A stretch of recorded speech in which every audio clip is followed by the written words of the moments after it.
warahmatullahi wabarakatuh. Innal hamdalillah wassalatu wassalamu ala Rasulillah. Ya ayyuhalladzina amanu taqullaha wal tanzur nafsum ma qaddamat lighad wattaqullaha innallaha khabirum bima ta'malun.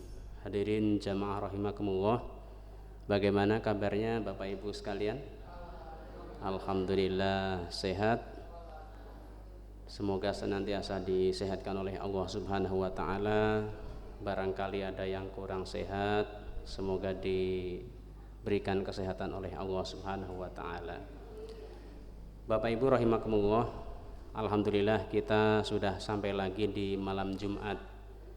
Sepertinya terasa begitu cepat Bapak Ibu ya. Sudah malam Jumat lagi ya. Rasanya baru kemarin ya. Karena memang termasuk tanda akhir zaman itu waktu bergulir terasa begitu cepat. Bapak Ibu rahimakumullah, sebelum taklim dimulai ada beberapa pengumuman yang perlu disampaikan. Pertama, diingatkan kembali bahwa Masjid Nurul Falah atau DKM Nurul Falah ini sebagaimana yang waktu malam Jumat kemarin juga disampaikan bahwa alhamdulillah sudah bisa memberangkatkan umroh. Bagi Bapak Ibu yang mau melaksanakan ibadah umroh bisa mendaftarkan diri kepada petugas yang ditunjuk, Ustadz Cepi, kemudian Pak Pram, Pak Haji Kaseri, dan juga saya. Sudah daftar belum Bapak Ibu? Sudah daftar belum? Insya Allah. Mudah-mudahan diberikan kemudahan semuanya ya.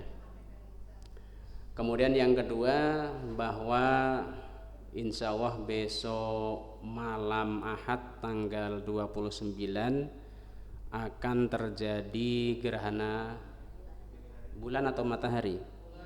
Bulan, orang namanya malam. Gerhana matahari masih siang ya.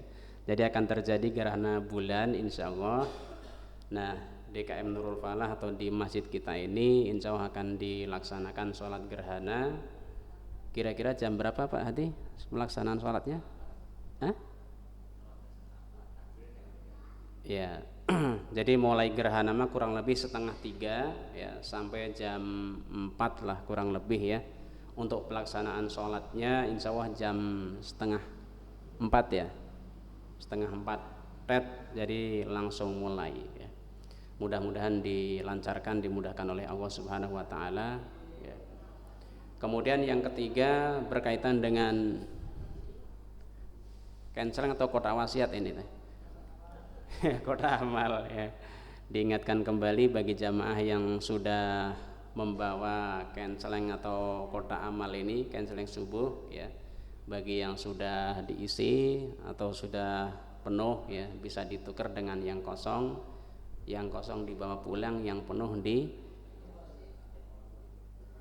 diberikan kepada petugas yang sudah ditugaskan ya, Pak Ali dan kawan-kawan.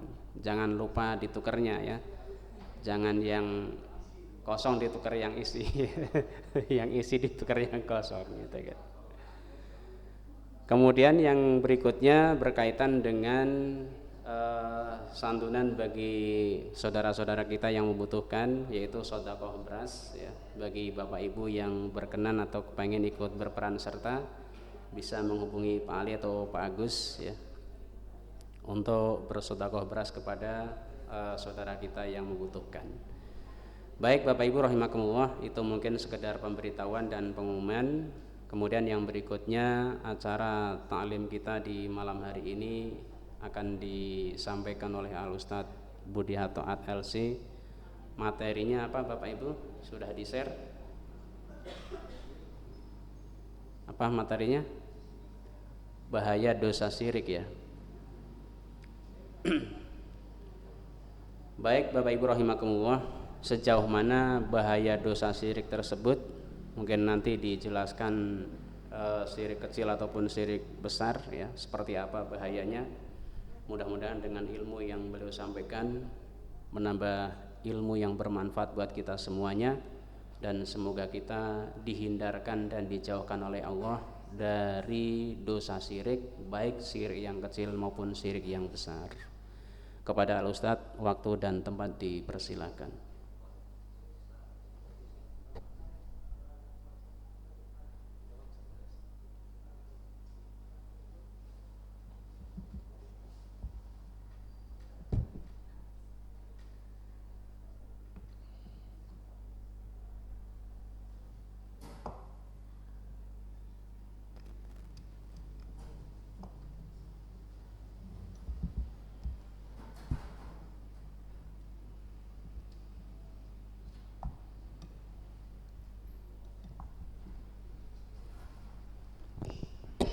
Assalamualaikum warahmatullahi wabarakatuh. Innal hamdalillah nahmaduhu wa nasta'inuhu wa nasta'dihi wa nastaghfiruh wa na'udzu billahi min syururi anfusina wa sayyiati a'malina. Man yahdihillahu fala mudilla lahu wa man yudlil fala hadiyalah. Asyhadu an la ilaha illallah wa asyhadu anna Muhammadan abduhu wa rasuluh. Allahumma shalli ala Muhammad wa ala alihi wa sahbihi ajmain, amma ba'd. Semoga ibadah kita di malam ini dicatat dan diterima Allah sebagai amal soleh kita untuk bekal kelak insyaallah di yaumil qiyamah. Salawat salam semoga dilimpahkan pada Nabi mulia Muhammad sallallahu alaihi wasallam, keluarga, sahabat-sahabatnya, tabi'in, atba'ut tabi'in, dan siapapun yang selalu mengikutinya. Melanjutkan kajian kita tentang akidah atau tauhid. Kita sudah sampai di tema tentang adrarus syirk atau bahaya dosa syirik. Dulu di bab nawaqid al-Islam atau pembatal Islam sudah dijelaskan bahwa dosa pertama yang membatalkan keislaman seseorang adalah syirik. Cuman itu sudah lama dibahas. Mungkin sekarang kembali diulang untuk mereview dan mengingat memori kita tentang apa itu syirik, bahayanya, konsekuensinya, resikonya seperti apa. Baik, jemaah sekalian, tadi Ustadz Muhli sudah sampaikan bahwa syirik itu dibagi dua. Ada syirik asyirkul akbar dan yang kedua asyirkul asghar. Baik, kita definisikan apa itu syirik akbar dan asyirkul asghar.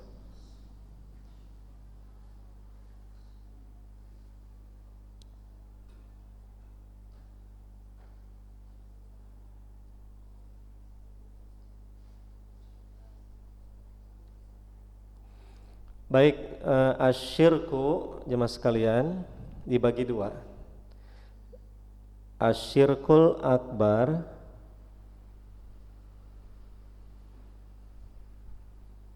dan asyirkul asghar. Kita lihat apa itu makna asyirkul akbar, syirik besar, syirik besar.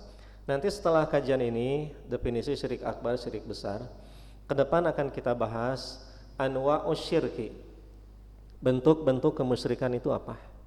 Jadi kita kan di sini baru teori ya. Nanti baru teori. Nanti ke depan akan kita bahas konkretnya apa musyrik itu. Kenapa harus kita bahas sama sekalian apa itu syirik, jenisnya apa? Hudzaifah ibnul Yaman dalam hadis riwayat Imam Al-Bukhari bertanya kepada Nabi Anisyar tentang keburukan. Makhafata an yudrikani, kata Hudzaifah, aku takut terjerumus kepada dosa itu. Jadi bertanya itu bukan kebaikan. Kalau kebaikan sudah jelas. Dia bertanya keburukan agar tahu mana yang hak, mana yang batil.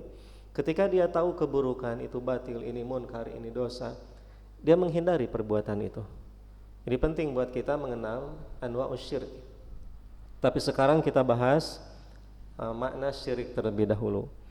Dulu pernah disampaikan sekalian dalam hadis riwayat Imam At-Tirmizi, asyirkul akbar artinya antaj'ala lillahi niddan wa huwa khalaqaka.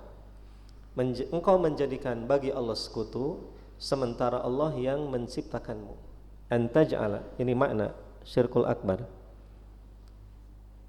Antaj'ala lillahi niddan wa huwa khalaqaka.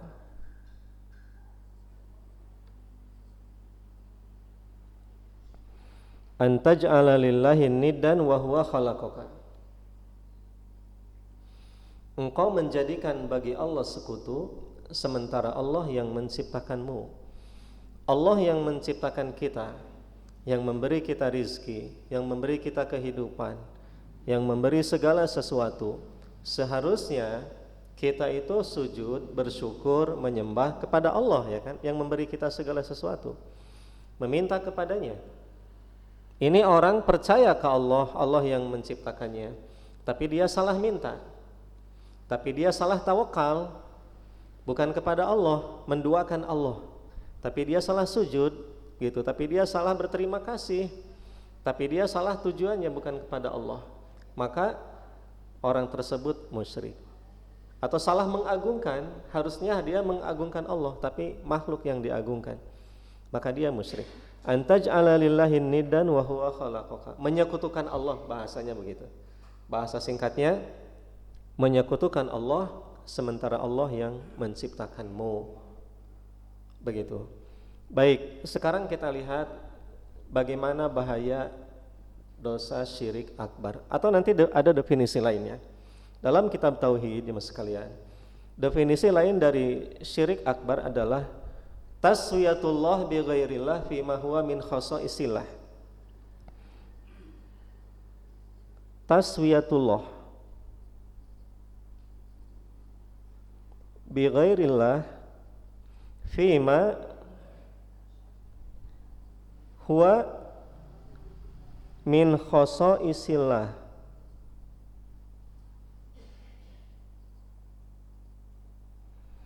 Taswiyatullah bi ghairillah fima huwa min khasaisillah. Artinya taswiyatullah, menyamakan Allah, bi ghairillah, dengan selain Allah.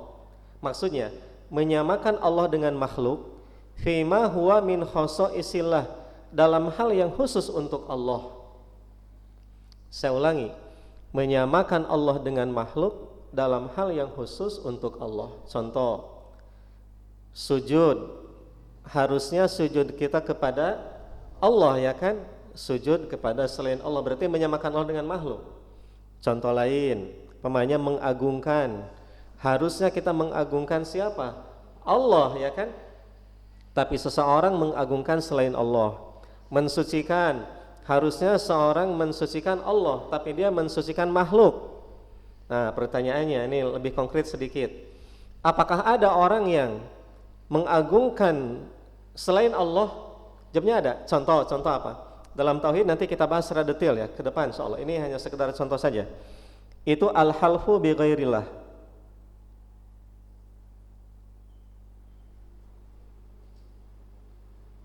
Sumpah bukan dengan nama Allah.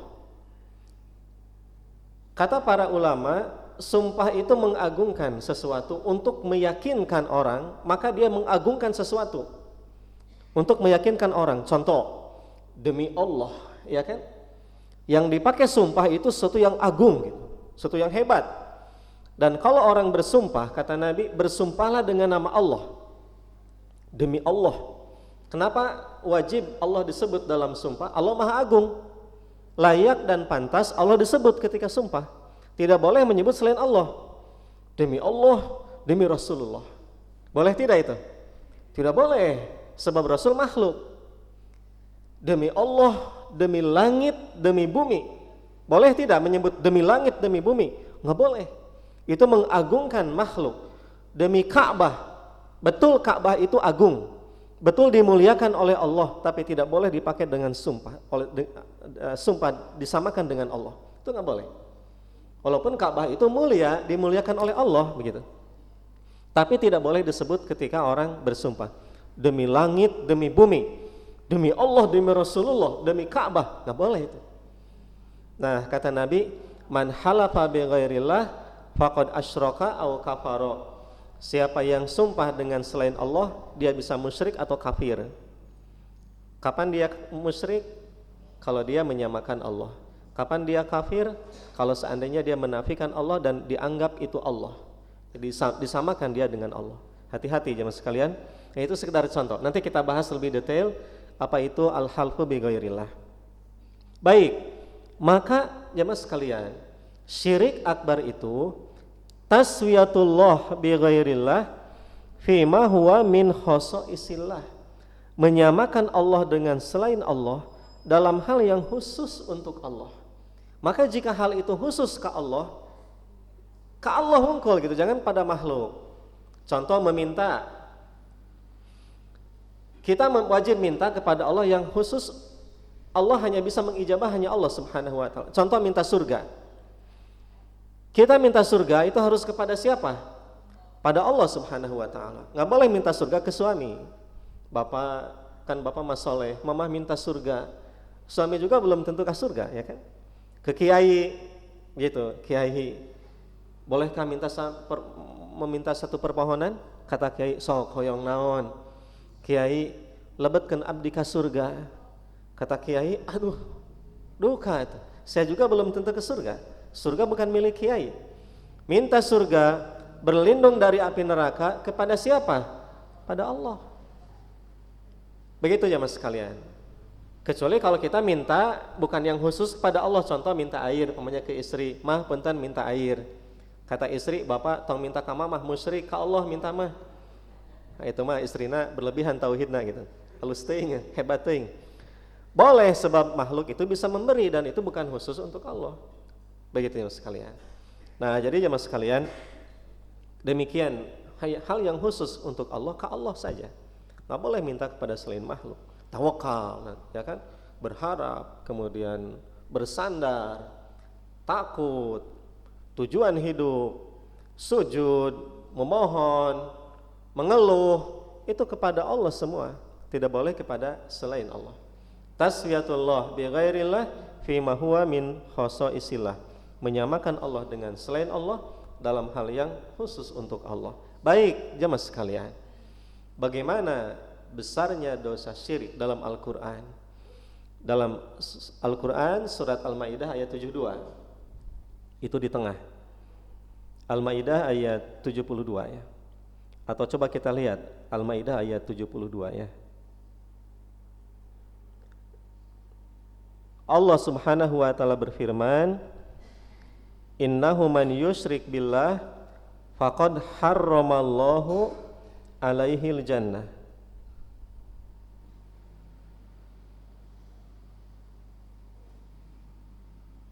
Nah ini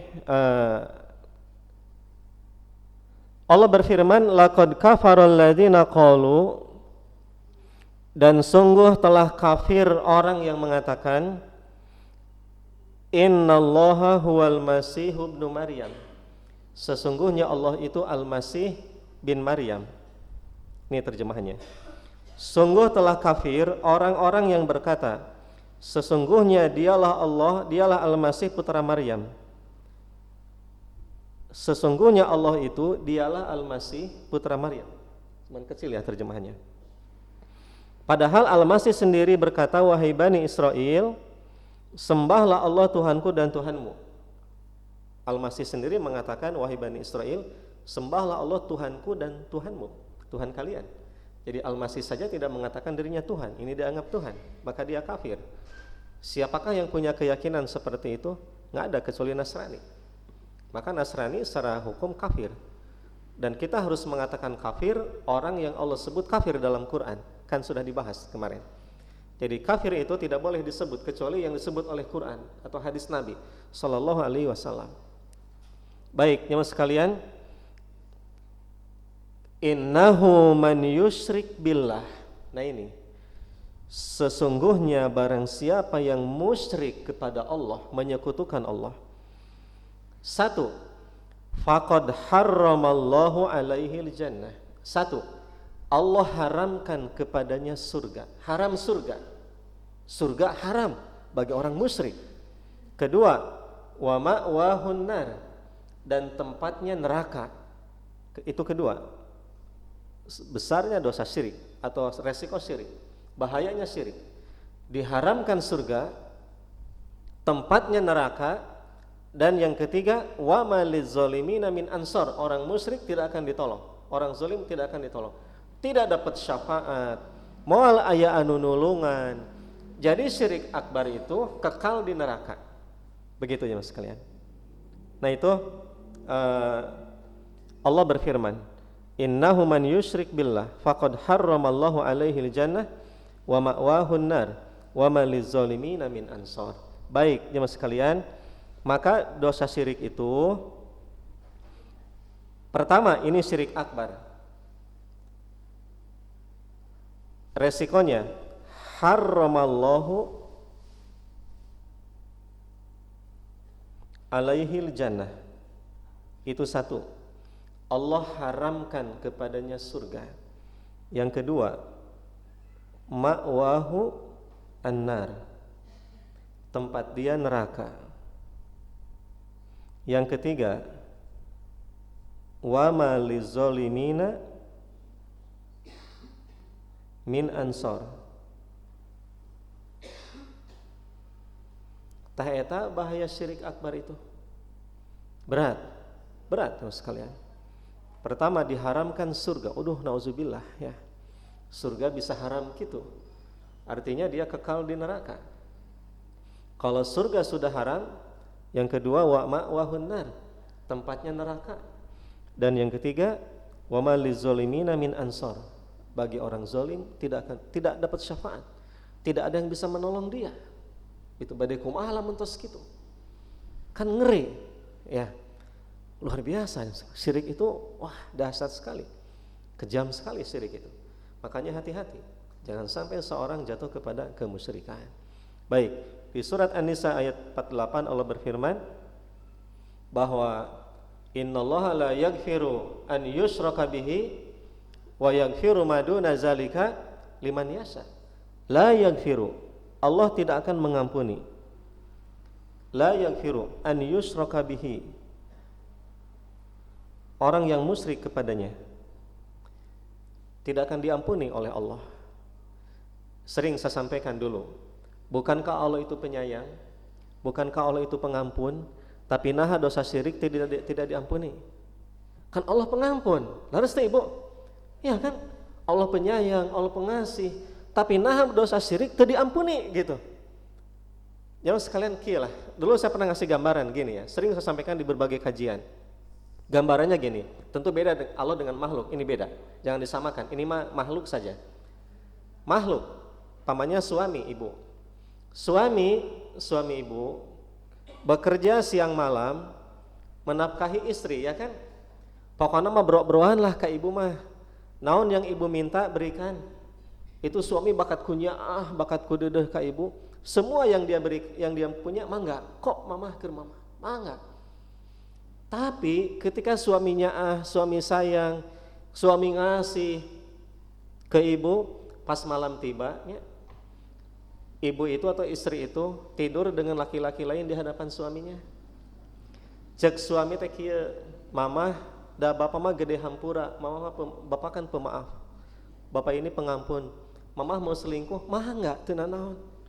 Bapak mah mengampuni otomatis sok ya selingkuh. Aya nu kitu ibu suami dijamin moal aya. Apa yang suami lakukan kira-kira? Kumaha kira-kira? Tuh langsung langsung dimarahi gitu, langsung di smackdown ke suami. Ya, kata istri teh kieu, Bapak hampura mohon maaf, mamah tuh khilaf gitu ya. Mamah tuh mohon maaf. Kata suami, kira-kira gimana? Mau dihampura, tidak ada maaf bagimu, nyeri hati oge ya, luar biasa. Pasti suami akan kecewa. Jamaah sekalian, dan wajar kalau suami marah, ya kan wajar. Pantas gitu, wajar. Dia dikhianati, dia diduakan oleh istrinya, padahal suami kurang naon. Jamaah sekalian, tentu jangan disamakan suami dengan Allah, ini beda. Allah Subhanahu wa taala kurang naon ngasih kita. Ya kan? Kehidupan, Allah yang menciptakan kita, memberi kita rizki, memberi kita segala sesuatu. Huwallazi khalaqal lakum ma fil ardi jami'a. Dialah Allah yang menciptakan untuk kalian semua yang di muka bumi. Mangga pek untuk kalian, kata Allah. Lakum ma fil ardi, semua yang ada di muka bumi. Mangga untuk manusia, kurang naon Allah tuh. Tapi kenapa minta bukan kepada Allah? Tuh kan? Tapi kenapa sujud bukan kepada Allah? Tapi kenapa dia tidak bersyukur kepada Allah? Tapi kenapa dia tidak berterima kasih kepada Allah? Tapi kenapa dia tidak berharap kepada Allah? Kan pantas Allah marah merenanya, menduakan Allah. Sudah, orang seperti itu tidak akan diampuni oleh Allah Subhanahu wa taala dosanya. Pantas Allah tidak mengampuni, pantas. Cuman bedanya Allah dengan makhluk ya. Kalau tadi manusia kata istri, "Bapak mohon maaf, Mamah tidak sengaja memakhilaf." Apa kata suami? "Moal sih ya, nyeri hati saya mah, sakit hati Bapak mah, moal, cerai, talak tilu sekalian, talak lagi talak tilu sekalian, bakatku kecewa," gitu. Jemaah sekalian, bagaimana dengan Allah kalau hambanya kembali kepada Allah dan bertobat, diampuni atau tidak dosa syirik itu? Diampuni. Tak eta Allah mah Maha Pengasih gitu. Hebatnya Allah Subhanahu wa taala, beda dengan makhluknya. Maka Allah akan mengampuni dosa apapun termasuk syirik. Jadi termasuk musyrik, ku Allah pasti diampuni. Tak eta kasih sayang Allah kepada hambanya. Jemaah sekalian, subhanallah, Maha suci Allah, Allah itu maha bagir. Nah, jadi apa yang dimaksud dengan innallaha la yaghfiru an yushraka bihi? Allah tidak akan mengampuni dosa syirik, kata para ulama tafsir, apabila hamba itu mati belum sempat bertaubat dan tidak bertaubat ke Allah. Nah, jadi yang dimaksud dengan Allah tidak mengampuni di sini, apabila hamba itu mati tidak bertaubat atau dia tidak mau bertaubat, maka Allah tidak akan mengampuni. Tapi jamaah sekalian, tapi kalau dosa selain musyrik, ini dosa selain musyrik, umpamanya bohong, khianat, apa saja, kalau Allah berkehendak mengampuni, dia tidak bertobat, kok Allah diampuni. Itu hebatnya Allah. Kalau tobat pasti. Tapi kalau dia tidak bertobat, belum sempat tobat, Allah ingin mengampuni, Allah berkehendak mengampuni, dihampura kok Allah mah diampuni. Sebab Allah berjanji, wa yaghfiru, kata Allah, wa yaghfiru maduna zalika liman yasha. Dan Allah mengampuni dosa selain duna zalika, selain syirik. Artinya apa? Dosa besar sekalipun selain musyrik, kalau Allah berkehendak mengampuni, diampuni ku Allah. Asal orang itu hampurain Allah, pikanyaaheun Allah. Naon bahasa Indonesia saya jadi bingung, pikarunyaeun Allah teh. Jadi saya mikir-mikir, ini Pak Haji kemarin ngaharewas ke saya berbisik, jangan terlalu banyak bahasa Sunda katanya. Saya kadang-kadang bagus itu usul yang sangat bagus, cuman kadang-kadang sok rada hese gitu. Maklum orang melekat teh susah gitu. Pak Haji mohon maaf ya. Jadi pikawatireun gitu. Asal pikarunyaeun Allah. Saya tadi rada mikir, pikarunyaeun Allah bahasa Indonesia naon ya rada. Itulah Pak Haji, mohon maaf ya. Itu saja, mudah-mudahan dipahami ya. Wa yaghfiru ma duna zalika liman yasha, dan Allah mengampuni dosa syirik, dosa selain syirik bagi orang yang ia kehendaki. Jadi jemaah sekalian, dosa besar kalau Allah berkehendak ya diampuni. Kalau Allah tidak, itu mah makanya dosa besar itu, dosa besar tahta masyiatillah. Tahta masyiatillah, di bawah kehendak Allah Subhanahu wa taala. Tahta masyiatillah. Kalau Allah berkehendak diampuni, jika tidak moal. Tapi kita yakin ya sekalian, apalagi bertobat ya, apalagi bertobat, yakin Allah pasti mengampuni dosa kita. Sing yakin itu. Tentu dengan syarat tobat, nanti ada syarat tobat. Baik, jemaah sekalian, itu dosa syirik akbar. Maka para ulama tauhid mengatakan konsekuensi dari syirik akbar itu pertama, ada konsekuensi dari syirik akbar. Syirik akbar yahbitu jami al-a'mal. Satu, syirik akbar itu yahbitu jami al-a'mal, dia akan menghapus dosa semua amal. Dalam Al-Quran, kita lihat dalam Quran,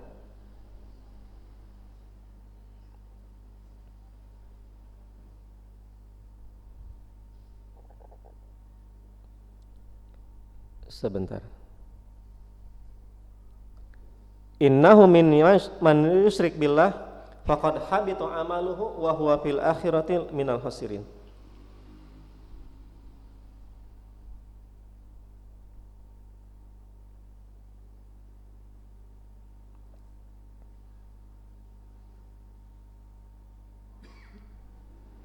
Oh, ini bukan. Wa man yakfur bil iman faqad habita amaluhu wa huwa fil akhir, itu beda. Itu mah kalau kufur ya. La yahbatanna. Maaf.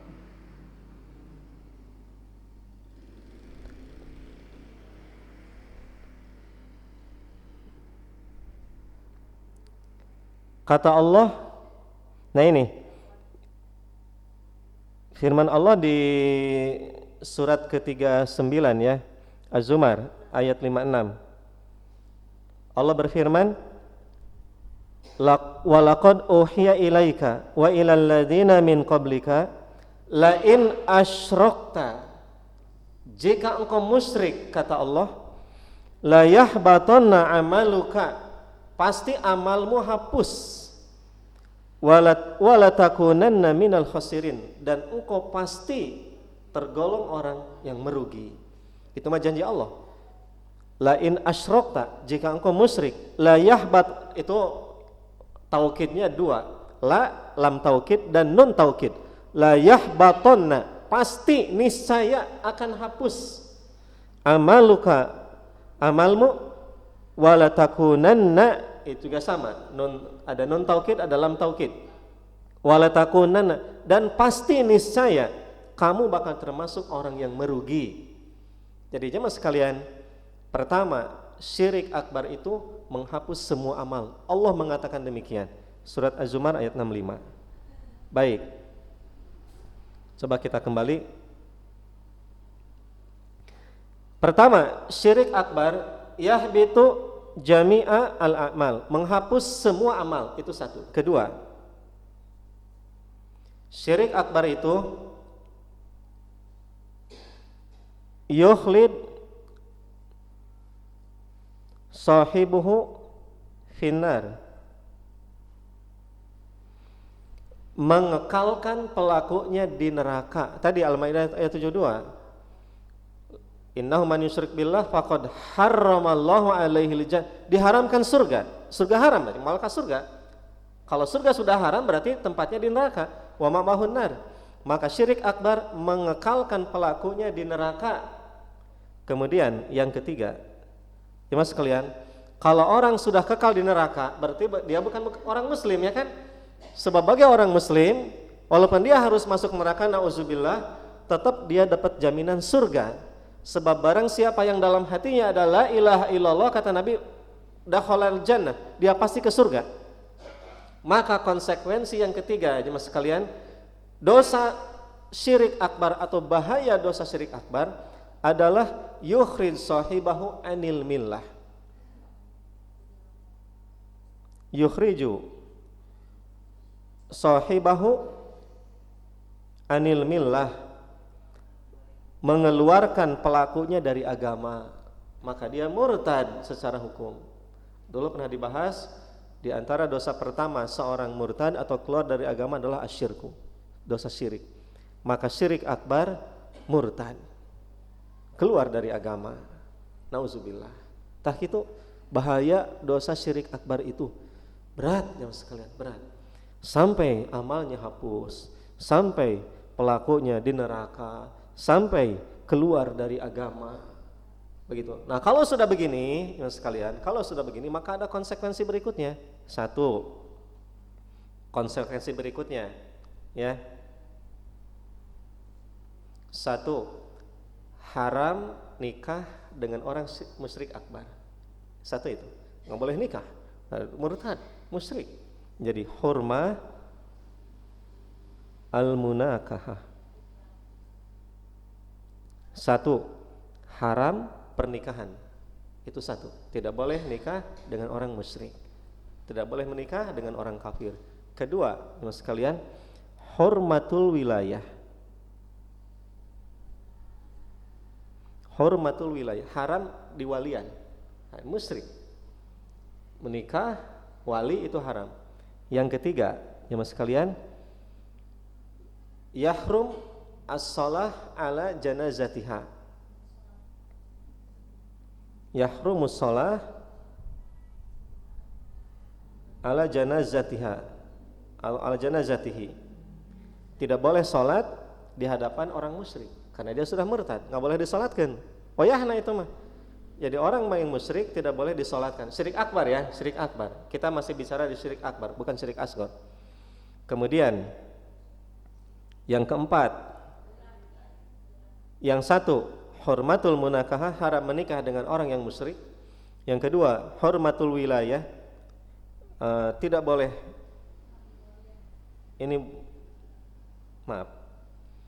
hormatul wilayah, tidak boleh wali dengan orang musyrik. Wilayah ini bukan. Nah itu hormatul wilayah, haram menjadi wali. Yang ketiga yahrumus shalah ala janazatihi, haram salat di depan jenazah orang musyrik. Yang keempat inqita'ul warasah,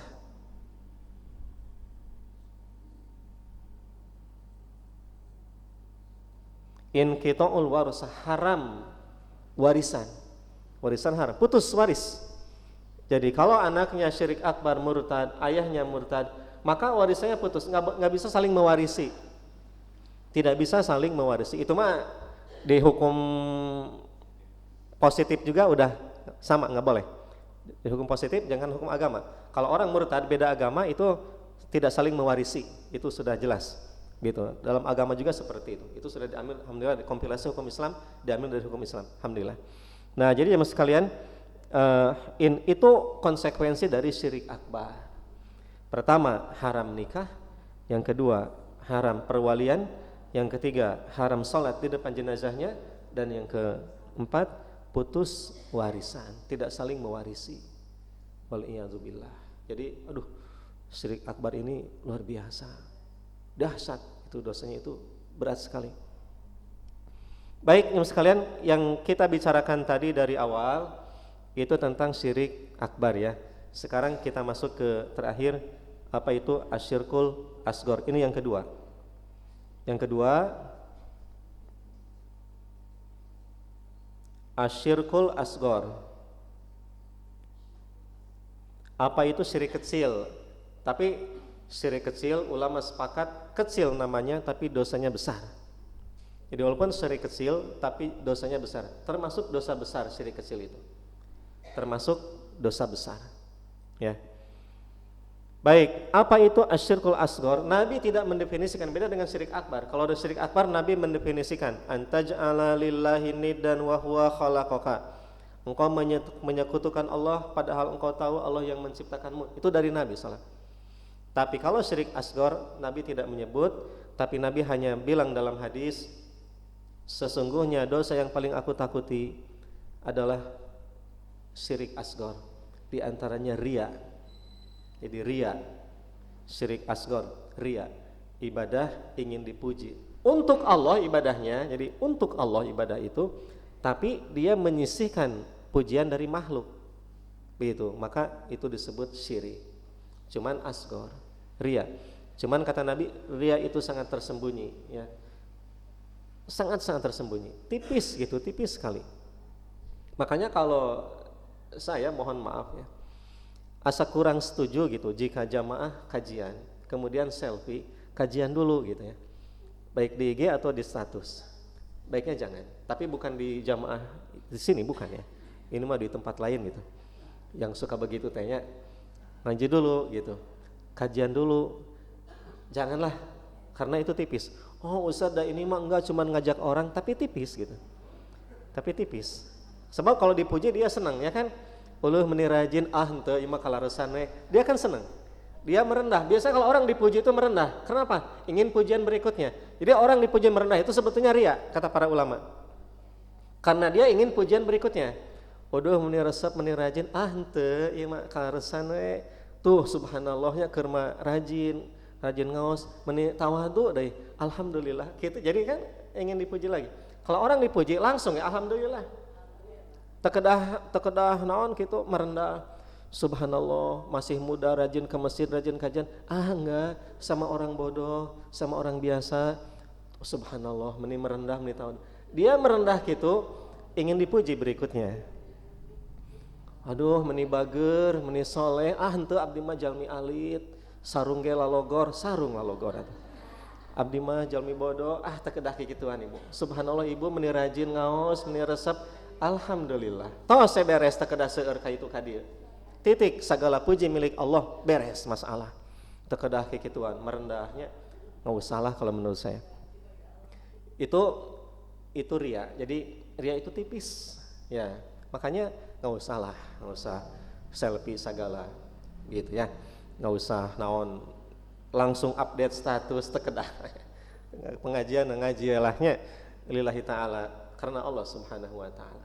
Kecuali kalau ngajak share player atau ngajak undangan, memang ngajak orang biar mau datang silahkan, tidak masalah. Jadi jamaah sekalian, Nabi tidak mendefinisikan cuman syirik asghar itu, Nabi menyebut riya. Tapi ulama mendefinisikan, ada ulama yang mendefinisikan apa itu asyirkul asghar. Sebagian ulama mengatakan makna syirik asghar adalah ja'lu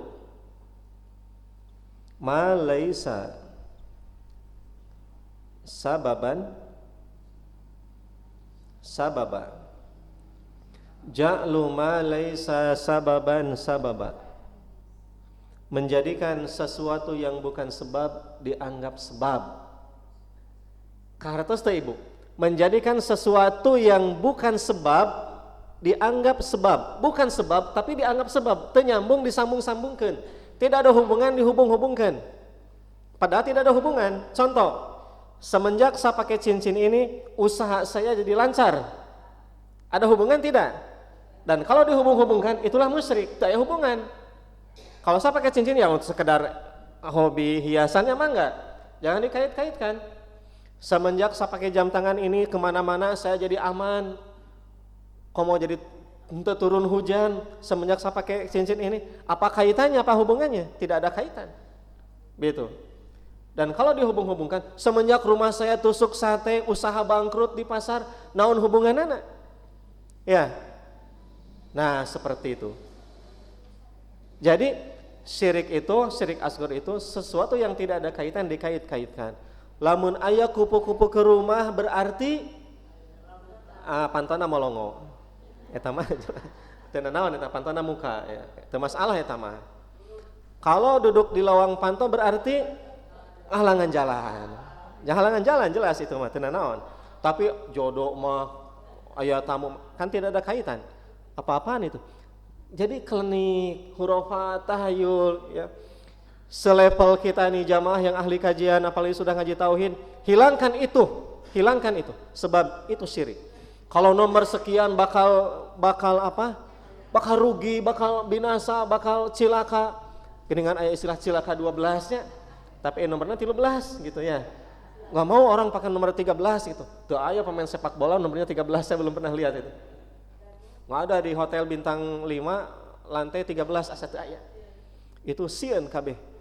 Blok 13 itu dihindari oleh kalau orang muslim enggak. Biasanya orang Cina yang agamanya kafir yang musyrik seperti itu mungkin, tapi kalau kita mah ya urusan mau 12 mau 13 cilaka jodoh pati bagian cilaka Allah yang menentukan, bukan nomor, bukan angka. Jangan dikaitkan oh iya nomor keberuntungan, iya enggak ada kaitan. Nomor hoki di mana? Nomor hoki segala sarua kabeh nomor mah sama, jangan dikait-kaitkan gitu. Itu disebut tatoyur nanti dalam tauhid. Nanti akan kita bahas di antara bentuk kemusyrikan adalah tatoyur ke depan insyaallah. Ja'lu ma laisa sababan sababa, menjadikan sesuatu yang bukan sebab dijadikan sebab. Ya, kalau ada kaitan, ada hubungan, ada nyambung ya mangga enggak masalah. Tapi kalau tidak ada kaitan, tidak ada hubungan, tolong hindari itu, sebab itu bagian dari kemusyrikan. Ja'lu ma laisa sababan sababa, menjadikan sesuatu yang bukan sebab dianggap sebab. Jamaah sekalian, dulu waktu anak saya yang kedua mau lahir itu kelilit ari-ari, hampir dioperasi. Cuma dengan izin Allah, alhamdulillah melalui pertolongan bidan lancar, Allah nyelamatkan gitu. Terkedah dioperasi dan lancar. Kelilit ari-ari. Apa komentar emak-emak yang datang ke rumah? Oh, si Neng mah itu udah nuju hamil sok ngabulat-bulit anduknya gitu. Tuh kan, keyakinan itu masih sangat kuat. Ulah sok ngabulat-bulit anduk mun keur hamil bisi budakna engke kalilit ari-ari tuh. Ya, Oke, kalau anu hamil tidak dicumponan, tidak dipenuhi keinginannya, budakna bakal ngacai wae, tuh kan? Padahal itu modus istri pengen disayangi oleh suami, modus istri pengen dinyaah oleh suami, sampai mintanya macam-macam. Ada yang minta apa coba? Minta bakso dari Solo, langsung dari Solo gerak. Pengen bakso Solo kan Pak, pengen bakso Solo gampang, GoFood bakso Solo keluar kurungnya. Ieu mah henteu, nu langsung ti Solo lieur teu. Coba malam coba yang ti Solo langsung kumaha? Atuh suami yang nyaah mah deui belenyeng ka Solo gitu nya. Mamah tah ti Solo ngan ukur di arawasana sapotong gitu. Nyeri hatina luar biasa. Kacida. Itu mas istri ya modus aja pengen disayang oleh suami. Makanya kalau suami istri minta macam-macam antepkeun ya. Ya kalau ke bedag ya mah enggak minta macam-macam. Ada yang minta apa coba?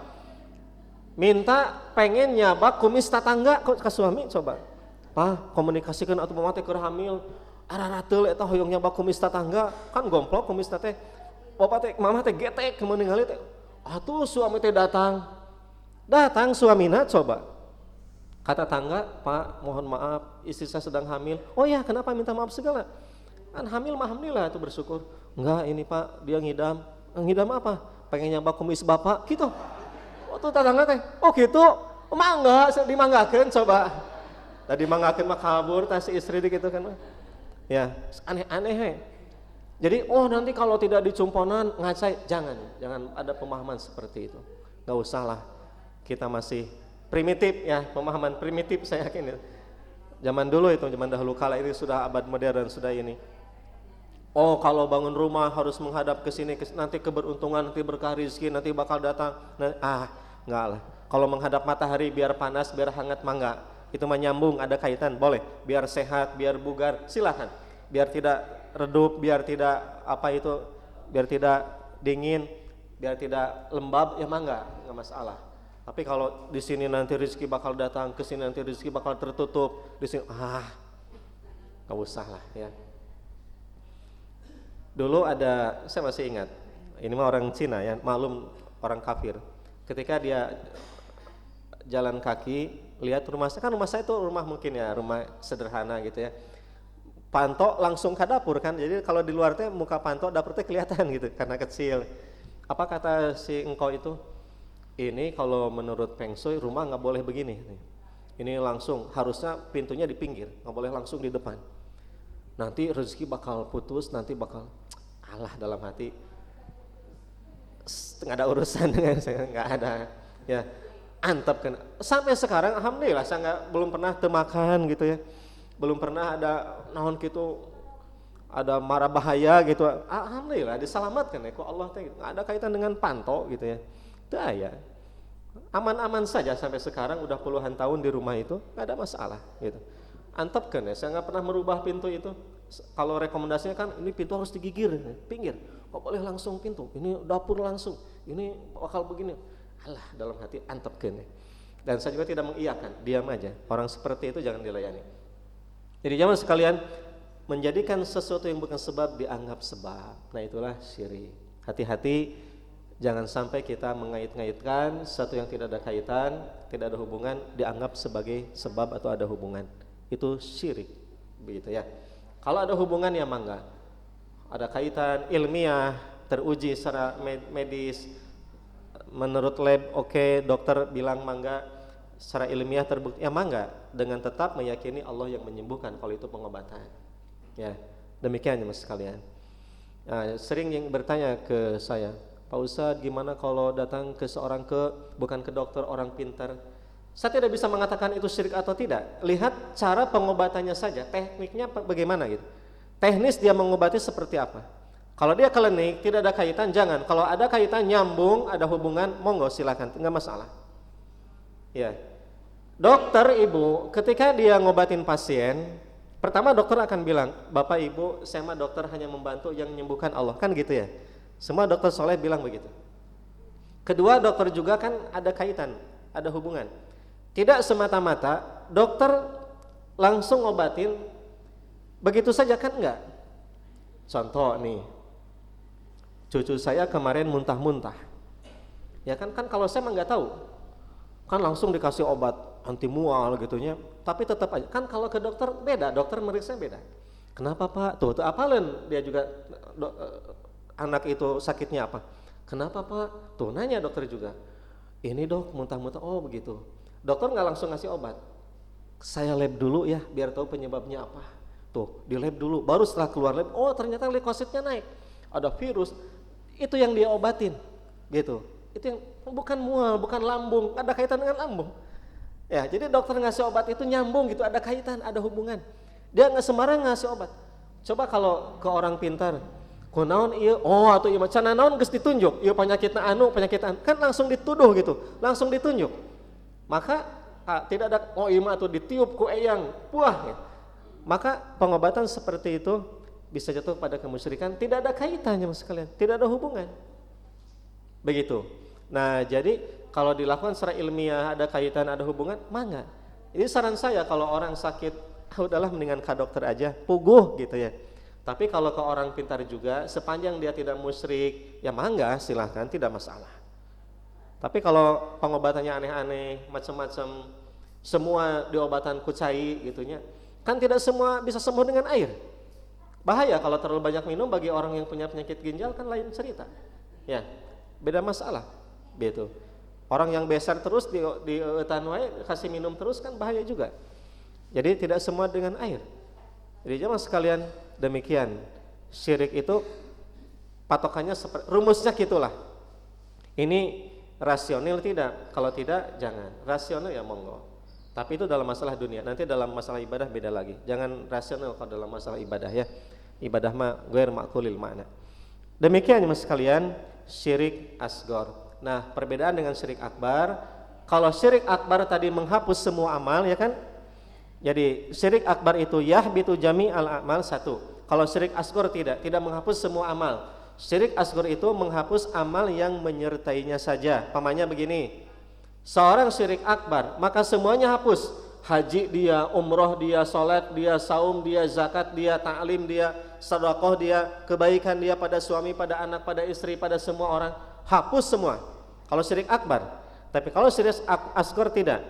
Hanya amal itu yang hapus saja. Contoh riya tadi. Kalau riya, sekarang seorang ngajinya riya, ngaji ini saja yang hapus, yang lainnya tidak. Salat sama tadi isya tidak ada kaitan. Sepanjang sholatnya ikhlas sesuai dengan sunnah Nabi, tidak ada masalah. Tapi kalau dia riya, di sini saja, ini saja yang hapus, yang lain tidak. Kedua, kalau syirik akbar yukhalid sahibahu finnar, pelakunya kekal di neraka. Kalau syirik asghar tidak, masuk neraka tapi tidak kekal di neraka. Itu syirik asghar. Dan yang ketiga, kalau syirik akbar yukhriju sahibahu anil millah, mengeluarkan pelakunya dari agama. Maka syirik asghar tidak mengeluarkan pelakunya dari agama. Tetap dia sebagai muslim, tapi dia melakukan dosa besar. Itulah beda syirik akbar dan syirik asghar. Mudah-mudahan jadi ilmu yang berkah, yang bermanfaat, dan semoga kita dijauhkan oleh Allah Subhanahu wa taala dari perbuatan syirik. Ke depan insyaallah akan kita bahas apa saja bentuk kemusyrikan itu. Wajib tahu agar kita terhindar. Hati-hati, banyak yang kadang orang tidak terasa, orang melakukan, padahal itu musyrik. Kita harus tahu agar kita bisa menghindarinya. Demikian, semoga bermanfaat. Jika ada pertanyaan atau tambahan, mangga silahkan. Wallahu a'lam.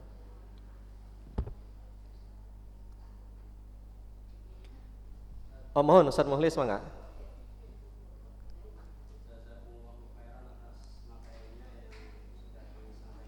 Amin wa iyyakum.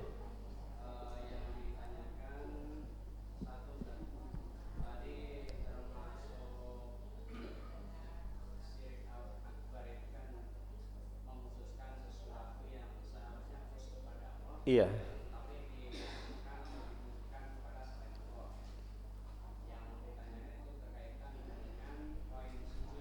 Sujud.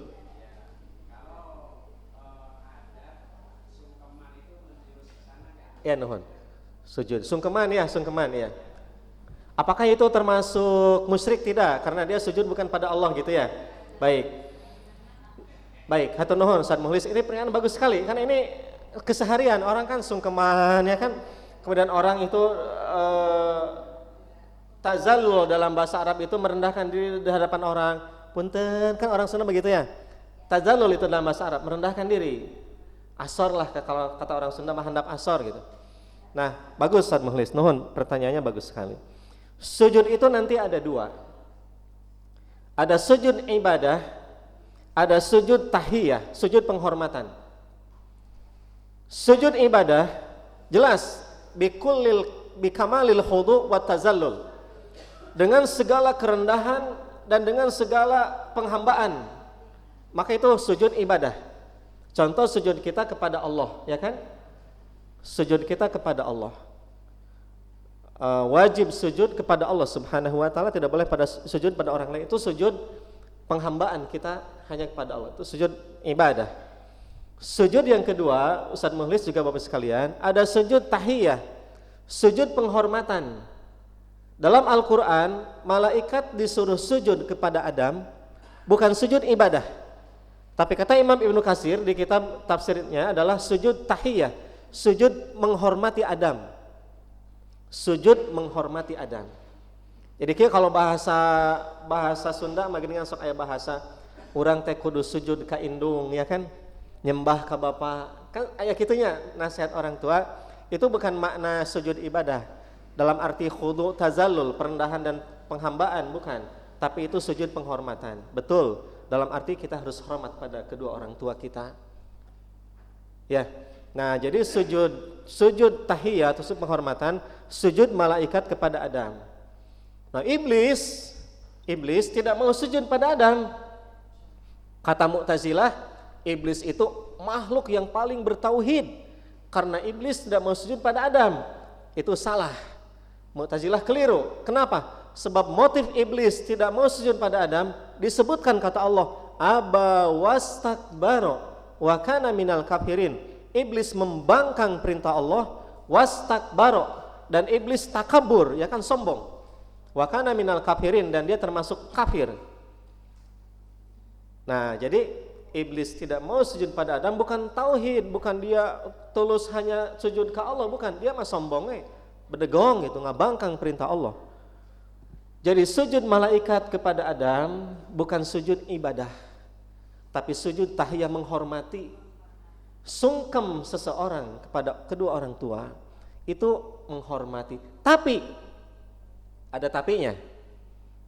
Ketika saya menikahkan anak saya, tidak ada acara sungkeman pada orang tua.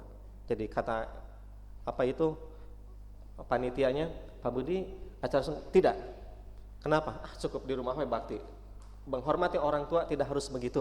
Cukup dengan mengikuti perintahnya, ikuti larangannya, taat patuh pada doakan orang tua, itu sudah lebih dari cukup. Gak usah kikituan formalitas. Dari mana itu asalnya? Sungkem sujud ke orang tua begitu. Cek di mana eta ibu asal usul nak kikituan? Ya, Hindu. Karuhun. Ya, bukan dari ajaran Allah, bukan dari Rasulullah SAW. Tak kedah kalau sudah kikituan, nggak usah. Begitu, nggak usah. Jadi saya bukan mempermasalahkan sujud. Kalau tadi sujud tahiyah boleh, tapi acara itu saya tidak setuju. Kalau saya pribadi ya, mohon maaf kalau berbeda. Kenapa? Sebab saya meyakini ritual itu bukan dari ajaran Islam. Nabi dan Rasul tidak pernah mencontohkan. Rasul nikah sungkeman gitu, atau sahabat, anak-anak sahabat nikahkan ayah gitu acara sungkeman gitu.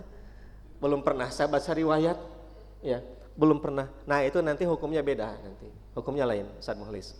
Jadi bukan masalah sungkemnya, tapi masalah acaranya itu dari mana asal usulnya, begitu. Dari mana itu ritual itu ada. Hati-hati itu. Itu saja, ya. Jadi catatannya di situ. Itu bukan dari ajaran Rasulullah Sallallahu Alaihi Wasallam. Begitu. Hatur nuhun, Ustaz Mukhlis. Semohon mangga. Berkaitan dengan sujud tahiyat, apa bukan itu khusus dibolehkan untuk umat-umat terdahulu saja? Sebab kan Nabi juga kan bersabda ya, seandainya aku boleh memerintahkan istri kepada suami gitu kan, seandainya aku boleh membolehkan seseorang Sujud pada seorang, maka perintahkan seorang istri sujud kepada suami. iya, la yajuzu ahadun an yasjuda li ahad. Kata Nabi, seorang nggak boleh sujud pada seorang. Lau yajuzu ahadun an yasjuda li ahad la amartu imra'atan an tasjuda li zawjiha li azami haqqihi amamaha.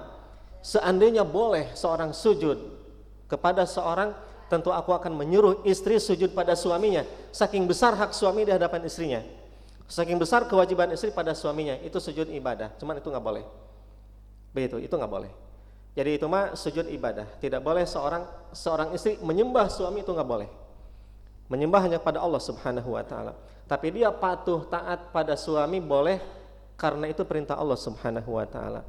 Itu mah hadis menunjukkan besarnya hak suami di hadapan seorang istri, sampai Nabi menggambarkan dengan bahasa sujud. Begitu. Sampai menggambarkan dengan bahasa sujud.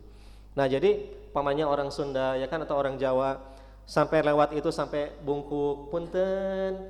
Kalau itu sekedar menghormati adab, etika, menghormati boleh. Tapi kalau punten dalam arti menyembah, mengagungkan makhluk, mensucikan makhluk, menghambakan diri kepadanya, itu hukumnya haram, bisa syirik. Tapi kalau punten itu tadi penghormatan, atau mencium tangan. Kalau mencium tangan mensucikan makhluk, maka itu musyrik, nggak boleh. Tapi kalau cium tangan itu seorang anak ke orang tuanya, menghormati orang tua karena apa, kaguru ya kan, adab, itu boleh. Tapi kalau dianggap suci sampai dicium tangannya, hati-hati, itu nggak boleh. Tapi kalau orang Saudi itu sama sekali dia mengkat, jangan ada cium tangan, walaupun anak kecil, guru, enggak, untuk mengkat kemunkaran, takut nanti terjerumus pada kemusyrikan. Itu kalau orang Saudi. Tapi tetap secara hukum ya, kalau itu cium tangan menghormati, menghargai anak kepada guru atau anak pada orang tua, tentu boleh. Tapi kalau cium tangan ke kiai, dianggap kiai itu dan menciumnya mendatangkan barokah, nah itu jelas barokah milik Allah Subhanahu wa taala, bukan milik makhluk, bukan milik kiai. Nah, cium tangan kiai ngarah barokah. Barokah mah harus ke Allah, bukan ke kiai ya. Kiai tidak punya keberkahan. Berkah itu kebaikan. Begitu. Jadi minta barokah. Tapi kalau mencium tangan guru karena menghormatinya, tidak masalah. Begitu, tidak masalah. Ngalap barokah itu tidak boleh. Barokah milik Allah Subhanahu wa taala. Wallahu alam. Kita pengen samulis hatur nuhun. Baik, Bapak sekalian, itu saja kajian kita di pagi ini, di malam ini. Nah, jadi pagi ngalindur itunya. Semoga Allah merahmati kita dan mengampuni dosa kita di majelis ini. Aku qauli hadza.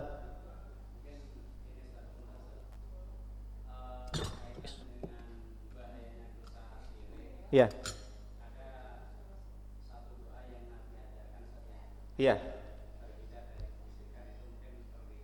Ya, ada doa. Allahumma inni a'udzubika min an usyrika bika wa ana a'lam wa na'udzubika minal ladzi la a'lam. Itu mungkin saya tulis ya, sini. Ada doanya.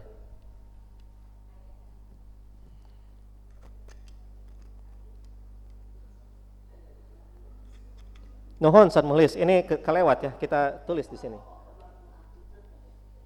Jadi Anda ini pasang lagi.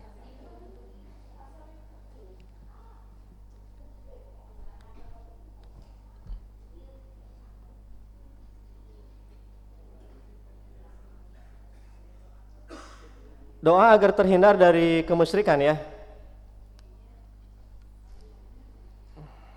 Baik. Nabi mengajarkan doa, sekalian, agar kita terhindar dari kemusyrikan. Allahumma inni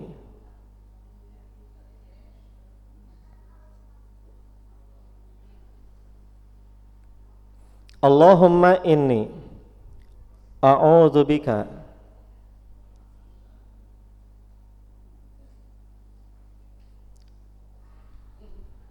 an usyrika bika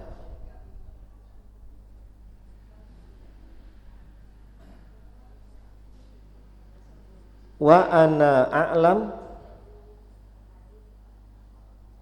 Allahumma inni a'udzubika an usyrika bika wa ana a'lam. Ya Allah, aku berlindung kepada Engkau memusyrikanmu dan saya tahu itu musyrik. Aku berlindung kepadamu. Wa a'udzubika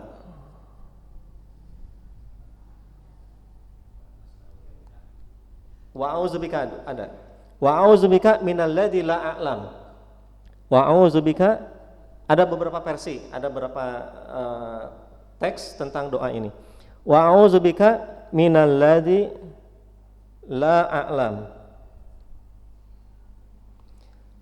Doa lewat makam saja ada beberapa versi. Doa jenazah ada beberapa versi. Doa istiftah ada beberapa versi. Sama dengan doa syirik juga. Mungkin Ustaz Mukhlis pernah baca doa versi lain, redaksi lain, mungkin. Yang penting intinya sama. Dan ini doa riwayat Imam Al-Bukhari dari Nabi SAW. Allahumma inni a'udzubika an usyrika bika wa ana a'lam wa a'udzubika minalladzi la a'lam. Ya Allah, aku berlindung kepada Engkau, aku memusyrikan dan aku tahu itu syirik, dan aku berlindung kepada Engkau dari yang tidak aku ketahui. Begitu. Ya, itu saya kira doa agar kita terhindar dari kemusyrikan. Semoga Allah mengabulkannya. Dan ada riwayat wa astaghfiruka minalladzi la a'lam, dan aku memohon ampunan kepada Engkau dari dosa yang aku tidak ketahui. Semoga Allah memaafkan. Itu ada redaksi itu. Wallahu alam. Semoga Allah mengabulkan doa kita dan mudah-mudahan kita terhindar dari kemusyrikan.